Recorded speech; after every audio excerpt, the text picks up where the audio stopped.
So ಇದನ್ನ ಪೊಲೀಸರು ಇನ್ನೂ ಕೂಡ ದೃಢಪಡಿಸಬೇಕಾಗಿದೆ. ನಮಗೆ ಪ್ರಜಾ ಟಿವಿಗೆ ಸಿಕ್ಕಿರುವಂತಹ ಮಾಹಿತಿಯ ಪ್ರಕಾರ 6 ಮಂದಿ ಆರೋಪಿಗಳನ್ನ ಪೊಲೀಸರು ವಶಕ್ಕೆ ಪಡೆದು ತನಿಖೆಯನ್ನ ಚುರುಕುಗೊಳಿಸಿದ್ದಾರೆ ರಹಸ್ಯ ಸ್ಥಳದಲ್ಲಿ. ನಮ್ಮ ಪ್ರತಿನಿಧಿ ಕಿರಣ್ ಸಂಕೂರು ಈ ಕುರಿತು ಹೆಚ್ಚಿನ ವಿವರ ಮತ್ತು ವಿಶ್ಲೇಷಣೆಯನ್ನು ಕೊಡ್ತಾರೆ. ಕಿರಣ್, ಬಹುಮುಖ್ಯವಾಗಿ ರುದ್ರೇಶ್ ಕೊಲೆಯ ಹಿಂದೆ ಕೆಎಫ್ಡಿ ಅಥವಾ ಮುಸ್ಲಿಂ ಸಂಘಟನೆಯ ಕೈವಾಡದ ಬಗ್ಗೆ ಸಾಕಷ್ಟು ಅನುಮಾನವಿತ್ತು. ಬಿಜೆಪಿ ಪಕ್ಷ ಕೂಡ ಇದ್ರ ಕಡೆನೇ ಬೊಟ್ಟು ಮಾಡಿ ತೋರಿಸ್ತಾ ಇತ್ತು, ಆರೋಪವನ್ನು ಮಾಡ್ತಾ ಇತ್ತು. ಹಿಂದೂಗಳ ಮೇಲೆ ಆರ್ಎಸ್ಎಸ್ ಬಿಜೆಪಿ ಕಾರ್ಯಕರ್ತರ ಮೇಲೆ ಹಲ್ಲೆ ಇತ್ತೀಚಿನ ದಿನಗಳಲ್ಲಿ ಜಾಸ್ತಿ ಆಗ್ತಿದೆ ಅನ್ನೋ ಆರೋಪ, ಅದಕ್ಕೆ ಮುಸ್ಲಿಂ ಸಂಘಟನೆಗಳತ್ತ ಬೊಟ್ಟನ್ನು ತೋರಿಸ್ತಾ ಇತ್ತು. ಆದರೆ ಈಗ ಪೊಲೀಸರು ಏನು 6 ಜನರ ಬಂಧಿಸಿದ್ದಾರೆ, ಪೂರ್ತಿ ವ್ಯತಿರಿಕ್ತವಾಗಿದೆ. ಇದನ್ನ ಪಕ್ಕ ನಾವು ಖಚಿತಪಡಿಸಬಹುದಾ? ಹೇಗೆ ಬಡ್ಡಿ ವ್ಯವಹಾರದ ಒಂದು ಹಿನ್ನೆಲೆಯಿಂದಲೇ ಏನು ಕೊಲೆ ಆಯಿತು ರುದ್ರೇಶ್ ಅವರದು ಅಂತ ಖಚಿತಪಡಿಸಬಹುದಾ, ಅಥವಾ ಇನ್ನೂ ಏನಾದರೂ ತನಿಖೆ ನಡೀಬೇಕಾಗಿದೆಯಾ ಕಿರಣ್? ಗಜಾನನ್ ಆರ್ಎಸ್ಎಸ್ ಮುಖಂಡ ರುದ್ರೇಶ್ ಕೊಲೆ ಪ್ರಕರಣದಲ್ಲಿ ಪೊಲೀಸರು ಒಂದು ಕ್ಲೈಮ್ಯಾಕ್ಸ್ ಹಂತಕ್ಕೆ ಬಂದಿದ್ದಾರೆ. ಈಗಾಗಲೇ 4 ದಿನಗಳಾಗಿತ್ತು ಕೊಲೆ ನಡೆದು. 4 ದಿನಗಳಿಂದ ಕೂಡ ಆರೋಪಿಗಳಿಗಾಗಿ ಪೊಲೀಸರು ವಿಶೇಷ ತಂಡವನ್ನ ಮಾಡಿಕೊಂಡು ಒಂದು ಬೇಟೆಯಾಡೋಕೆ ಶುರು ಮಾಡಿದ್ರು. ಸಿಸಿಬಿ ಪೊಲೀಸರು ಒಂದು ತಂಡ ಆದರೆ, ಇನ್ನೊಂದು ಕಡೆ ನಗರ ಪೊಲೀಸರು 3 ತಂಡವನ್ನ ಮಾಡಿ ಒಂದು ಹಂತಕರಿಗಾಗಿ ಬೇಟೆಯನ್ನು ಶುರು ಮಾಡಿದ್ರು. ಈಗ ಈ ಒಂದು ಕೊಲೆ ಪ್ರಕರಣದ ಒಂದು ಕ್ಲೈಮ್ಯಾಕ್ಸ್ ಹಂತಕ್ಕೆ ಬಂದಿದೆ. 6 ಜನ ಆರೋಪಿಗಳನ್ನ ಈಗಾಗಲೇ ವಶಕ್ಕೆ ಪಡೆದು ಒಂದು ವಿಚಾರಣೆಯನ್ನು ಮಾಡ್ತಾ ಇದ್ದಾರೆ. ಇಲ್ಲಿ ಪ್ರಮುಖವಾಗಿ ಒಂದು ವಿಷಯ ಅಂತ ಅಂದ್ರೆ, ಈ ಒಂದು ಕೊಲೆಗೆ ಏನು ಸಾಕಷ್ಟು ಬೇರೆ ಬೇರೆ ಕಾರಣಗಳನ್ನ ಹೇಳ್ತಾ ಇದ್ರು. ಜೊತೆ ಕೆಎಫ್ಡಿಎ ಈ ಒಂದು ಕೊಲೆಯನ್ನ ಮಾಡಿದೆ ಅಂತಕ್ಕಂಥದ್ದು ಬಿಜೆಪಿ ಅವರ ನೇರ ಆರೋಪ ಆಗಿತ್ತು. ಕೆಎಫ್ಡಿಎ ಸಂಘಟನೆಯ ಕಾರ್ಯಕರ್ತರು ಈ ಒಂದು ಕೊಲೆಯನ್ನ ಮಾಡಿದ್ದಾರೆ ಅಂತ ಹೇಳಿ ಒಂದು ಆರೋಪವನ್ನ ಮಾಡಿದ್ರು. ಹೀಗಾಗಿ ಈ ಹಿನ್ನೆಲೆಯಲ್ಲೂ ಕೂಡ ಪೊಲೀಸರು ಒಂದು ತನಿಖೆಯನ್ನ ಮಾಡಿದ್ರು. ಆದ್ರೆ ಈ ತನಿಖೆಯನ್ನ ಮಾಡುವಾಗ ಪೊಲೀಸರಿಗೆ ಕೆಎಫ್ಡಿಎ ಕೈವಾಡ ಎಲ್ಲೂ ಕೂಡ ಇಲ್ಲ ಇದರ ಅಂತಕ್ಕಂತಹದ್ದು ಏನು ಕನ್ಫರ್ಮ್ ಆಗಿತ್ತು. ಅದಾದ ನಂತರ ಪರ್ಸನಲ್ ಆಗಿ ಏನಾದರೂ ಮಾಹಿತಿಗಳನ್ನ ಕಲೆ ಹಾಕ್ತಾ ಇದ್ರು. ಪರ್ಸನಲ್ ವಿಷಯಕ್ಕೆ ರಿವೆಂಜ್ಗೋಸ್ಕರ ಏನಾದ್ರೂ ಕೊಲೆ ಆಗಿರಬಹುದು ಅನ್ನೋದು ಮಾಹಿತಿಯನ್ನು ಕೂಡ ಕಲೆ ಆಗ್ತಾ ಇದ್ರು. ಹೀಗಾಗಿ ಈ ಹಿನ್ನೆಲೆಯಲ್ಲಿ ಅಂದ್ರೆ ಪರ್ಸನಲ್ ಅಂದ್ರೆ ವೈಯಕ್ತಿಕ ಕಾರಣಗಳಿಂದ ಈ ಒಂದು ಕೊಲೆ ಆಗಿರ್ತಕ್ಕಂಥದ್ದು ಈಗ ಪೊಲೀಸರು ಕನ್ಫರ್ಮ್ ಮಾಡ್ತಾ ಇದ್ದಾರೆ. ರುದ್ರೇಶ್ ಒಂದು ಬಡ್ಡಿ ವ್ಯವಹಾರವನ್ನ ಮಾಡ್ತಾ ಇದ್ರು. ಅವರು 8% ಒಂದು ಪರ್ಸೆಂಟೇಜ್ಗೆ ಒಂದು ಹಣವನ್ನ ಸಾಲವಾಗಿ ನೀಡ್ತಾ ಇದ್ರು. ಹೀಗಾಗಿ ಈ ಒಂದು ಹಣಕಾಸಿನ ವ್ಯವಹಾರಕ್ಕೆ, ಬಡ್ಡಿ ವ್ಯವಹಾರಕ್ಕೆ ಒಂದು ಕೊಲೆ ನಡೆದಿರೋದಾಗಿ ಈಗಾಗಲೇ ಗೊತ್ತಾಗಿರತಕ್ಕಂಥದ್ದು. ಹೀಗಾಗಿ ಸಿಸಿಬಿ ಪೊಲೀಸರು 6 ಜನರನ್ನ ಈಗಾಗಲೇ ವಶಕ್ಕೆ ತೆಗೆದುಕೊಂಡು ವಿಚಾರಣೆಯನ್ನ ಮಾಡ್ತಾ ಇದ್ದಾರೆ. ಈ ವಶಕ್ಕೆ ಪಡೆದಿರತಕ್ಕಂತಹ ಆರೋಪಿಗಳೇ ಈ ಒಂದು ಕೊಲೆಯನ್ನ ಮಾಡಿರ್ತಕ್ಕಂಥದ್ದನ್ನು ಒಪ್ಪಿಕೊಂಡಿದ್ದಾರೆ. ಅವರನ್ನೀಗ ರಹಸ್ಯ ಸ್ಥಳದಲ್ಲಿ ಇಟ್ಟು ಒಂದು ವಿಚಾರಣೆಯನ್ನು ಕೂಡ ನಡೆಸ್ತಾ ಇದ್ದಾರೆ. ಈ ಕೊಲೆ ಹಿಂದೆ ಕೇವಲ ಈ ವಶಕ್ಕೆ ಪಡೆದಿರತಕ್ಕಂತಹ ಆರೋಪಿಗಳೇನಿದ್ದಾರೆ ಅವರು ಸುಪಾರಿ ಕಿಲ್ಲರ್ಸ್, ಇವರಿಗೆ ಸುಪಾರಿ ಕೊಟ್ಟವರಾರು, ಯಾವ ಕಾರಣಕ್ಕಾಗಿ ಸುಪಾರಿಯನ್ನು ಕೊಟ್ಟಿರೋ, ಅವರಿಂದ ಕೊಲೆಗೆ ಸುಪಾರಿ ಕೊಟ್ಟಿರತಕ್ಕಂತಹ ವ್ಯಕ್ತಿ ಏನಾದರೂ ಹಣಕಾಸಿನ ವ್ಯವಹಾರವನ್ನ ಮಾಡಿದ್ನ ಅಂತಕ್ಕಂಥದ್ದು ಒಂದು ಮಾಹಿತಿಯನ್ನು ಕೂಡ ಕಲೆ ಆಗ್ತಾ ಇದ್ದಾರೆ. ಹೀಗಾಗಿ ರಹಸ್ಯ ಸ್ಥಳದಲ್ಲಿ ಈ ಒಂದು ವಿಚಾರಣೆಯನ್ನು ಇನ್ನಷ್ಟು ಚುರುಕುಗೊಳಿಸ್ತಾ ಇದ್ದಾರೆ ಪೊಲೀಸರು. ಯಾಕಂದ್ರೆ ಸಾಕಷ್ಟು ಉದ್ವಿಗ್ನ ವಾತಾವರಣ ನಿರ್ಮಾಣ ಆಗೋದಕ್ಕೆ ಈ ಒಂದು ಕೊಲೆ ಕಾರಣ ಆಗಿತ್ತು.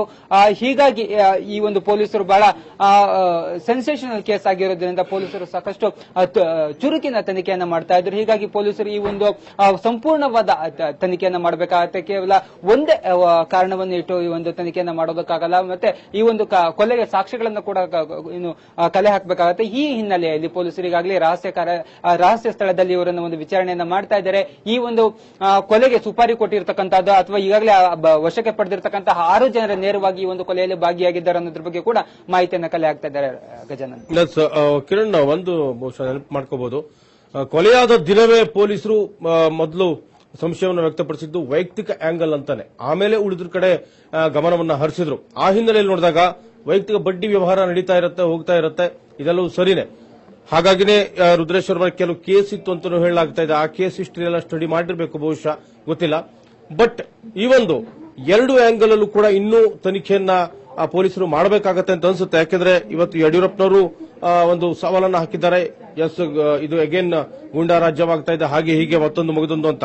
ಎಲ್ಲೋ ಹಾದಿ ತಪ್ಪಿಸುವ ಕೆಲಸ ಕೂಡ ನಡೆಯುವ ಸಾಧ್ಯತೆ ಅಂತ ತಳ್ಳಿ ಹಾಕೋಗಿಲ್ಲ. ಎಷ್ಟರ ಮಟ್ಟಿಗೆ ಪೊಲೀಸರಲ್ಲಿ ನಿಖರತೆ ಕಂಡು ಬರ್ತಾ ಇದೆ ಕಿರಣ್? ಗಜಾನನ್, ರುದ್ರೇಶ್ ಅವರು ಕೊಲೆಯಾಗಿರ್ತಕ್ಕಂಥ ಭಾನುವಾರ ಅವರು ಪಥಸಂಚಲನ ಮುಗಿಸಿ ಗಣವೇಷಧಾರಿಯಾಗಿದ್ದಾಗಲೇ ಅವರ ಕೊಲೆ ನಡೆದಿತ್ತು. ಹೀಗಾಗಿ ಈ ಕೊಲೆಯ ಹಿಂದೆ ಕೆಎಫ್ಡಿ ಸಂಘಟನೆ, ಬೇರೆ ಬೇರೆ ಮುಸ್ಲಿಂ ಸಂಘಟನೆ ಇದೆ ಅಂತಕ್ಕಂತಹದ್ದು ಅವರ ಆರೋಪ ಆಗಿತ್ತು. ಅದೇ ರೀತಿ ಈ ಒಂದು ಕೊಲೆಯನ್ನು ಇಟ್ಕೊಂಡು ಪ್ರತಿಭಟನೆ ಮಾಡೋದಕ್ಕೆ ಮುಂದೆ ಬಂದಂತಹ ಬಿಜೆಪಿಯವರು ಕೂಡ ಇದೊಂದು ಕೆಎಫ್ಡಿ ಸಂಘಟನೆ ಇದೆ, ಅದರ ನೇರ ಹಸ್ತಕ್ಷೇಪ ಇದೆ, ಅವರ ಕಾರ್ಯಕರ್ತರು ಈ ಒಂದು ಕೊಲೆ ಮಾಡಿರ್ತಕ್ಕಂತಹದ್ದು ಒಂದು ನೇರವಾದ ಆರೋಪವನ್ನ ಮಾಡಿದ್ರು. ಅದಾದ ನಂತರ ಈ ಒಂದು ಘಟನೆ ನಡೀತಾ ಇದ್ದ ಹಾಗೆ ಪೊಲೀಸರು ಕೂಡ ಇದು ವೈಯಕ್ತಿಕ ಕಾರಣಗಳಿಂದ ಆಗಿರತಕ್ಕಂತಹ ಕೊಲೆ ಅಂತಕ್ಕಂಥದನ್ನ ಅವರು ಮೊದಲ ಅಂದ್ರೆ ಪ್ರೈಮರಿ ಇನ್ವೆಸ್ಟಿಗೇಷನ್ ಏನಿತ್ತು ಅದರಲ್ಲಿ ಅವರು ಹೇಳಿದ್ರು. ಅದಾದ ನಂತರ ಬಿಜೆಪಿಯ ಏನು ಮುಖಂಡರಿದ್ದಾರೆ ಅದು ವೈಯಕ್ತಿಕ ಕಾರಣಗಳಿಂದ ಆಗಿರತಕ್ಕಂತಹದ್ದಲ್ಲ, ಅವ್ರಿಗೆ ಯಾವುದೇ ರೀತಿಯಾದಂತಹ ವೈಯಕ್ತಿಕ ಸಮಸ್ಯೆಗಳು ಇರಲಿಲ್ಲ, ವೈಯಕ್ತಿಕವಾಗಿ ಅವ್ರು ಯಾರನ್ನೂ ಕೂಡ ಎದುರು ಹಾಕೊಂಡು ಇರಲಿಲ್ಲ ಅಂತಕ್ಕಂಥದ್ದನ್ನು ಕೂಡ ಹೇಳಿದ್ರು. ಅವರ ಮನೆಯವರು ಕೂಡ ಇದೇ ಒಂದು ವಾದವನ್ನು ಕೂಡ ಮುಂದಿಟ್ಟಿದ್ರು. ಹೀಗಾಗಿ ಪೊಲೀಸರು ಪ್ರತ್ಯೇಕವಾದಂತಹ ತಂಡಗಳನ್ನ ಮಾಡಿದ್ರು. ಆ ಪ್ರತ್ಯೇಕ ತಂಡಗಳು ಅಂದ್ರೆ ಒಂದೊಂದು ಆಂಗಲ್ ನಿಂದ ಒಂದೊಂದು ಇನ್ವೆಸ್ಟಿಗೇಷನ್ ಮಾಡ್ತಾ ಇರ್ತಾರೆ. ಹೀಗಾಗಿ ಅವು ಪ್ರತ್ಯೇಕ ತಂಡಗಳನ್ನ ಮಾಡ್ತಾ ಇದ್ದಾರೆ.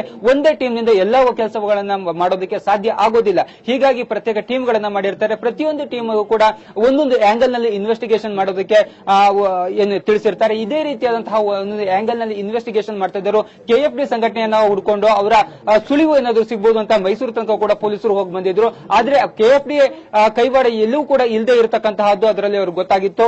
ಇನ್ನೊಂದು ಟೀಮ್ ಏನಿತ್ತು ಸ್ಪೆಷಲ್ ಇನ್ವೆಸ್ಟಿಗೇಷನ್ ಏನು ಮಾಡ್ತಾ ಇದ್ರು, ಆ ಒಂದು ಇನ್ನೊಂದು ಟೀಮ್ ಇವರ ವೈಯಕ್ತಿಕವಾದಂತಹ ಮಾಹಿತಿಗಳನ್ನ ಹಾಕ್ತಾ ಇದ್ರು. ಅವರ ವ್ಯವಹಾರ ಏನು ನಡೀತಾ ಇತ್ತು, ಅವರ ಹಣಕಾಸಿನ ವ್ಯವಹಾರ ಇತ್ತು, ಅವರ ಆದಾಯದ ಮೂಲ ಏನಿತ್ತು, ಯಾರ್ಯಾರ ಜೊತೆ ಅವರ ಹಣಕಾಸಿನ ವ್ಯವಹಾರವನ್ನ ನಡೆಸ್ತಾ ಇದ್ರು ಅನ್ನೋದ್ರ ಬಗ್ಗೆ ಕೂಡ ಮಾಹಿತಿಯನ್ನ ಕಲೆ ಹಾಕಿದ್ರು. ಆಗ ಬೆಳಕಿಗೆ ಬಂದಿದ್ದೆ ಇವರ ಬಡ್ಡಿ ವ್ಯವಹಾರ. 8% ಬಡ್ಡಿಗೆ ಇವರ ಹಣವನ್ನ ಸಾಲವಾಗಿ ನೀಡ್ತಾ ಇದ್ರು. ಹೀಗಾಗಿ ಸಾಕಷ್ಟು ದೊಡ್ಡ ಮೊತ್ತದ ಹಣವನ್ನ ಇವರು ಕೆಲವರಿಗೆ ಸಾಲದ ರೂಪದಲ್ಲಿ ನೀಡಿದ್ರು. ಈ ಒಂದು ಹಣಕಾಸಿನ ವಿಚಾರವಾಗಿ ಸಾಕಷ್ಟು ಗಲಾಟೆ ಆಗಿತ್ತು. ಹೀಗಾಗಿ ಈ ಒಂದು ಹಿನ್ನೆಲೆಯಲ್ಲಿ ಒಂದು ಕೊಲೆ ನಡೆದಿದೆ ಅಂತಕ್ಕಂಥದ್ದು ಪೊಲೀಸರಿಗೆ ಕನ್ಫರ್ಮ್ ಆಗಿತ್ತು. ಹೀಗಾಗಿ ಈ ಒಂದು ಬಡ್ಡಿಯ ಹಣವನ್ನು ಯಾರ್ಯಾರು ಪಡೆದಿದ್ರು ಅವ್ರನ್ನೆಲ್ಲರೂ ಕರೆಸಿ ವಿಚಾರಣೆಯನ್ನ ನಡೆಸಿದ್ರು. ಈಗ 6 ಜನರ ವಶಕ್ಕೆ ಪಡೆದಿದ್ದಾರೆ. ಆ 6 ಜನರು ಕೂಡ ಈ ಒಂದು ಬಡ್ಡಿ ವ್ಯವಹಾರದ ಹಿನ್ನೆಲೆಯಲ್ಲಿ ಒಂದು ಕೊಲೆ ನಡೆದಿರ್ತಕ್ಕಂತಹದನ್ನ ಅವರು ಒಪ್ಕೊಂಡಿದ್ದಾರೆ. ಆದ್ರೆ ಈ ಒಂದು ಬಡ್ಡಿ ಹಣವನ್ನ ಪಡ್ಕೊಂಡವ್ರು ಯಾರು, ಎಷ್ಟು ದೂರ ಹಣವನ್ನ ಅವ್ರು ಪಡ್ಕೊಂಡಿದ್ರು ಅಂದ್ರೆ ಕೊಲೆ ಮಾಡಬೇಕು ಅಂತ ಅಂದ್ರೆ ಅಷ್ಟೊಂದು ರಿವೆಂಜ್ ತೀರ್ಸ್ಕೊಳ್ಬೇಕು ಅಂದ್ರೆ ಹಣವನ್ನ ಕೊಡೋದಕ್ಕೆ ಆಗದೆ ಇರುವಂತಹ ಕಾರಣಕ್ಕೆ ಅವರು ಮಧ್ಯೆ ಗಲಾಟೆ ನಡೆದಿರುತ್ತೆ. ಹೀಗಾಗಿ ಈ ಒಂದು ಕೊಲೆ ನಡೆದಿರೋದು ಕೂಡ ಈ ಒಂದು ರಿವೆಂಜ್ ತೀರ್ಸ್ಕೊಳ್ಳೋದಕ್ಕೆ ಹಣಕಾಸಿನ ವಿಷಯಕ್ಕೆ ಅಂತಕ್ಕಂಥದ್ದನ್ನ ಈಗಾಗಲೇ ಏನು ವಶಕ್ಕೆ ಪಡೆದಿರತಕ್ಕಂತಹ 6 ಜನ ಆರೋಪಿಗಳು ಏನು ಬಾಯ್ಬಿಟ್ಟಿದ್ದಾರೆ. ಆದ್ರೆ ಪೊಲೀಸರು ಇನ್ನಷ್ಟು ಮಾಹಿತಿಯನ್ನ ಇನ್ನಷ್ಟು ಸಾಕ್ಷ್ಯಗಳನ್ನ ಕಲೆ ಹಾಕಬೇಕಾಗತ್ತೆ.